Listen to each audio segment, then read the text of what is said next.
හොඳයි. මේ ක්ලාස් එකේ ඉන්න ඔයාලට මම PDF note එකක් එවලා තියෙනවා phrases කියලා. මම විශ්වාස කරනවා ඔබ පොතේ ලියාගෙන ඇති phrases ටික සිංහල තේරුම ක්ලාස් එකේදී ලියා ගන්න. නේද? සාමාන්‍යයෙන් ඉංග්‍රීසියෙන් කතා කරනකොට phrases දැනගෙන ඉන්න ඕන. grammar දැනගන්න ඕන අනිවාර්යයෙන්ම. patterns දැනගන්න ඕන. ඒ වගේම හිර වෙන්නේ නැතුව ඉංග්‍රීසියෙන් කතා කරන්න මෙන්න මේ මම දීලා තියෙන phrases දැනගන්න ඕන. මම විශාල ප්‍රමාණයක් ඔයාලට phrases දීලා තියෙනවා. අද දවසේ phrases 10ක 15ක විතර සිංහල තේරුම මම දෙන්නම්. හරි. ඉතුරුවා මම සතියෙන් සතිය ඔබට ලබා දෙන්නම්. මේ දෙන ටික හොඳට පාඩම් කරගන්න ඕන. සමහර වෙලාවට මේ පොඩි phrase එකක් පොඩි වාක්‍ය කොටසක් දන්නේ නැති නිසා ඔයා ඉංග්‍රීසියෙන් කතා කරනකොට හිර වෙන්න පුළුවන්. හරි. බලන්නකෝ. ඊටාම පොඩි වාක්‍ය කොටස් ඒ වුණාට ගොඩක් වටිනවා. පළවෙනි phrase එක තමයි මොකද්ද? Are you okay? Are you okay? Sinhala තේරුම තමයි ඔයා හොඳින්ද? Are you okay? ඔයා හොඳින්ද? right. දෙවැනි එක මොකක්ද? what's going on here? what is කියන එක කෙටි වෙලා what's going on here? Sinhala තේරුම තමයි මොකද්ද මෙතන සිද්ධ වෙන්නේ? ඕකම අපිට පුළුවන් what is happening here කියලාත් අහන්න. මොකද්ද මෙතන සිද්ධ වෙන්නේ? what is happening here? එහෙම නැත්නම් what's going on here? සාමාන්‍යයෙන් English movies වල එහෙම what's going on here කියන භාවිතය තමයි නිතරම බහුලවම භාවිත කරන්නේ නැත්නම් එයාලා යොදාගන්නේ. right? English movies බලන අයට හුරුයි ඔය භාවිතය. ඊගාව එක මොකද්ද? what the hell? what the hell කියන්නේ මොන මගුලක්ද කියන එක. what the hell මොන මගුලක්ද?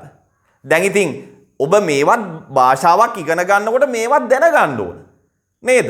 ටිකක් සැරෙන් ඉංග්‍රීසියෙන් කතා කරන්න අවශ්‍ය වෙන වාක්‍ය කොටස් එහෙමත් ඔබ දැනගන්න ඕනනේ.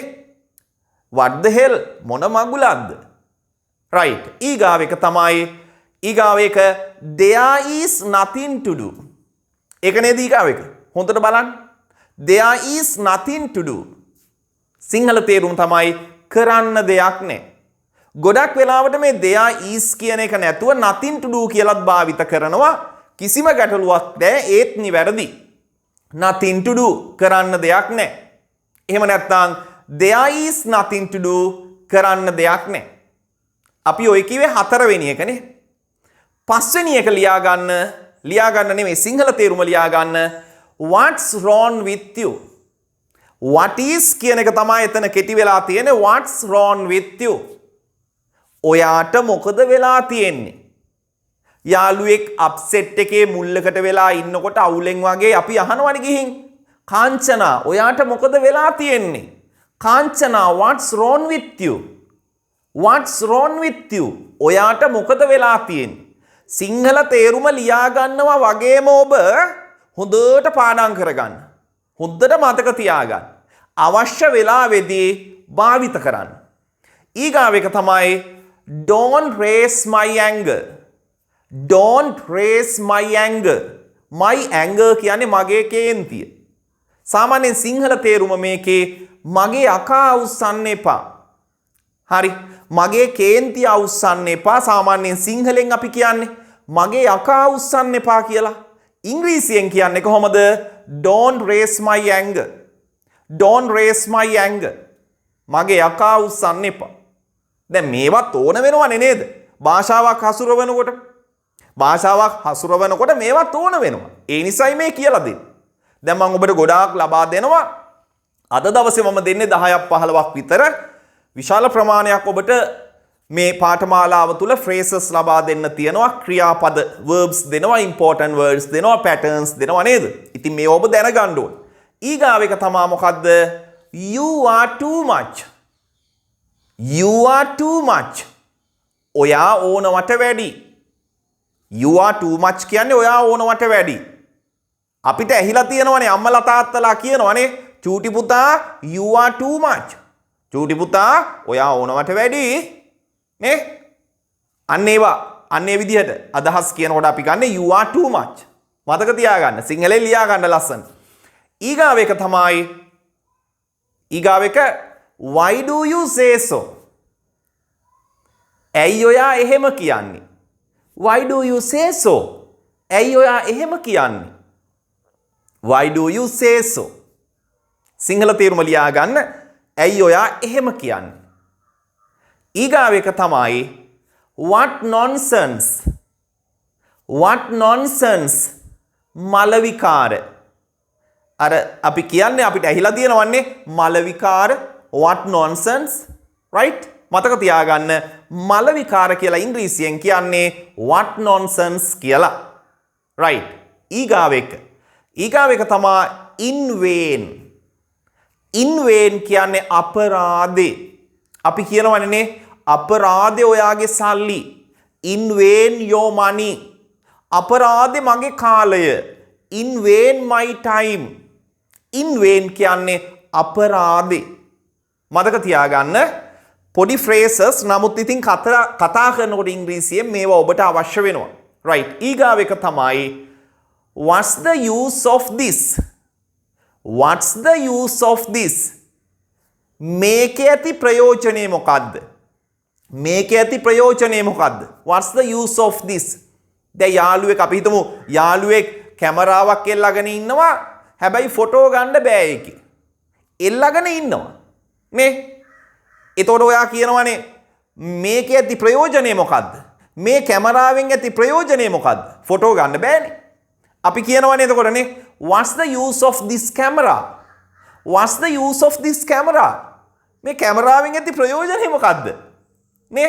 right. මතක තියාගන්න what's the use of this? මේකේ ඇති ප්‍රයෝජනේ මොකද්ද? right. ඊගාව එක තමයි actually speaking. actually speaking කියන්නේ ඇත්තෙන්ම කියනවා නම් ඒක නම් ගොඩක් අය දන්නවා. ඔබ දන්නවා වෙන්න පුළුවන්. actually speaking සිංහල තේරුම ලියා ගන්න. ඇත්තෙන්ම කියනවා නම් කතා හැම පවත්වනකොට නේද අපිට ඇහිලා තියෙනවා actually speaking. ඇත්තෙන්ම කියනවා නම් කියලා හැම කතාවේ භාවිත කරනවා. right. ඊගාව එක තමයි mind your own business. මේක ටිකක් සැරෙන් කියන එක. mind your own business. ඔයාගේ වැඩක් ඔයා බලාගන්න. right. නැත්තම් අර ටිකක් ඊටත් වැඩිය සැරෙන් කිව්වොත් mind your own business. තමුසේගේ වැඩක් තමුසේ බලා ගන්නවා. එහෙම කියන්නේ අර. එතකොට ගන්න මෙන්න මේක. භාෂාවක් ඉගෙන ගන්නකොට නේද? මේ වගේ පොඩ්ඩක් සැරට අදහස් ප්‍රකාශ කරන්නත් ඔබ දැනගන්න ඕන. හරි. ඒක කිසිම වරදක් නැහැ. හරි. කොයි වෙලාවේ ඒ වගේ කතාවකට ඔයා පැටලෙයිද දන්නේ නැහැ නේද?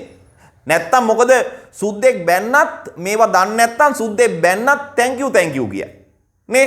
සුද්දෙක් බැන්නත් thanks කියයි නේ. ඒ නිසා මේව ඔබ දැනගන්න ඕන. ඊගාව එක තමයි you made me upset. You made me upset. ඔයා මාව අවුල් කළා. You made me upset. ඔයා මාව අවුල් කළා.